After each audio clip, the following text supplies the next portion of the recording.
حمزہ اس شعر کے ساتھ کہ منزل سے آگے بڑھ کر منزل تلاش کر، منزل سے آگے بڑھ کر منزل تلاش کر، مل جائے تجھ کو دریا تو سمندر تلاش کر، مل جائے تجھ کو دریا تو سمندر تلاش کر، اور ہر شیشہ ٹوٹ جاتا ہے پتھر کی چوٹ سے، ہر شیشہ ٹوٹ جاتا ہے پتھر کی چوٹ سے، پتھر ہی ٹوٹ جائے وہ شیشہ تلاش کر۔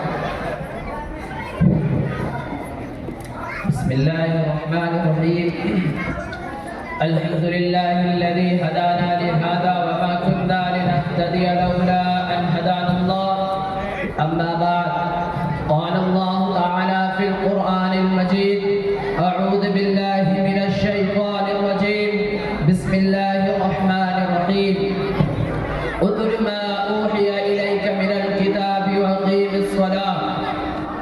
وہ ایک سجدہ جسے تو گرا سمجھتا ہے، وہ ایک سجدہ جسے تو گرا سمجھتا ہے، ہزار سجدے سے دیتا ہے آدمی کو نجات۔ جناب صدر محترم اور حاضرین انجمن، آج کی اس محفل میں آپ حضرات کے سامنے کچھ نماز کے متعلق عرض کروں گا، جو عبادتوں میں سب سے زیادہ اہم عبادت ہے، جو قرب خداوندی کا سب سے اہم ذریعہ ہے۔ دعا کرے کہ اللہ تعالیٰ مجھے صحیح کہنے اور ہم سب کو اس پر عمل کرنے کی توفیق عطا فرمائے۔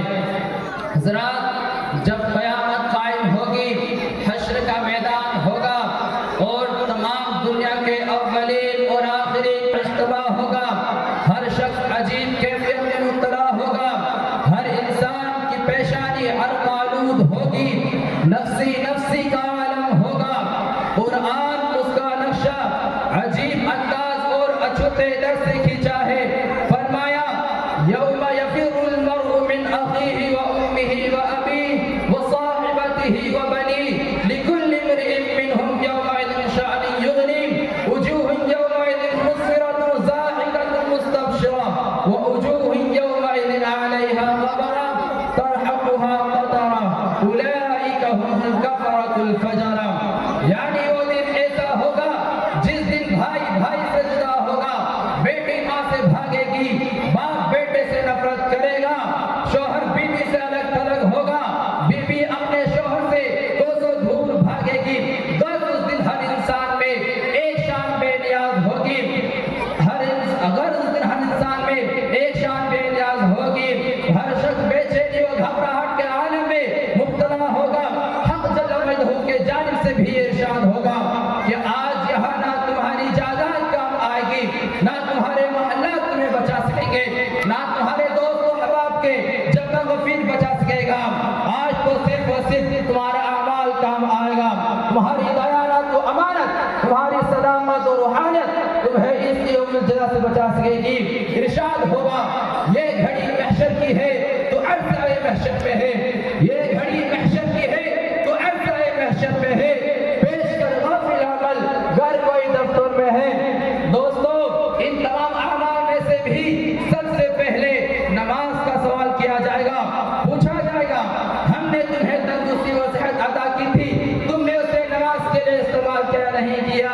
روزے محشر جا گداز بود اولین پرشش نماز بود۔ یقیناً نماز ایک اہم ترین عبادت اور دین کا ہم ستون ہے۔ ایک حدیث میں نبی کریم صلی اللہ علیہ وسلم نے ارشاد فرمایا ہے نماز دین کا ستون ہے۔ جس نے نماز کو قائم کیا اس نے دین کو قائم رکھا، جس نے نماز کی پرواہ نہ کی وہ دین سے بے پرواہ ہو گیا۔ کفر اور اسلام کے درمیان نمازی حد فاصل ہے۔ حضرات، نماز کی اہمیت کا اندازہ اس بات سے بھی لگایا جا سکتا ہے کہ بیماری میں بھی نماز معاف نہیں ہے۔ اگر کوئی شخص کھڑے ہو کر نماز نہیں پڑھ سکتا تو بیٹھے بیٹھے ہی نماز ادا کر لے، اگر بیٹھ کر نماز نہیں پڑھ سکتا تو لیٹے لیٹے نماز ادا کرے۔ نماز کسی بھی صورت میں معاف نہیں ہو سکتی۔ ایک حدیث میں نبی کریم صلی اللہ علیہ وسلم نے ارشاد فرمایا من ترک الصلاۃ متعمدا فقد کفر، یعنی جس نے جان بوجھ کر نماز کو چھوڑا اس نے کافر والا عمل کیا۔ گویا نماز کفر و اسلام کے درمیان میں ایک آڑ ہے۔ اگر کوئی شخص نماز چھوڑتا ہے تو اس آڑ کو ختم کر دیتا ہے۔ نماز ایک نور ہے، اس سے دل کو روشنی ملتی ہے، اس سے ٹھنڈک حاصل ہوتی ہے، سکون و اطمینان میسر ہوتا ہے۔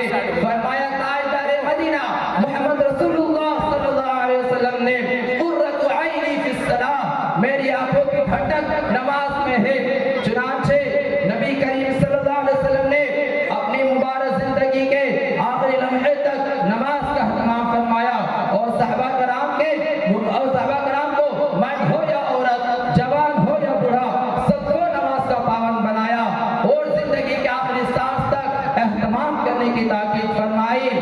خلیفہ دوم حضرت عمر بن خطاب رضی اللہ تعالی عنہ نے سلطنت اسلامیہ کے ہر شعبے میں کام کرنے والے ذمہ داروں کو خطوط لکھ کر یہ واضح فرمایا کہ امور سلطنت کو ادا کرنے سے زیادہ اہم نماز کو وقت پر ادا کرنا ہے. اس اہم پیغام سے ہم سب کو سبق حاصل کرتے ہوئے نماز کی پابندی کو اپنا مقصد زندگی بنانا چاہیے. اللہ تعالی ہم سب کو اس کی توفیق عطا فرمائے. آمین. وآخر دعوانا الحمدللہ رب العالمین.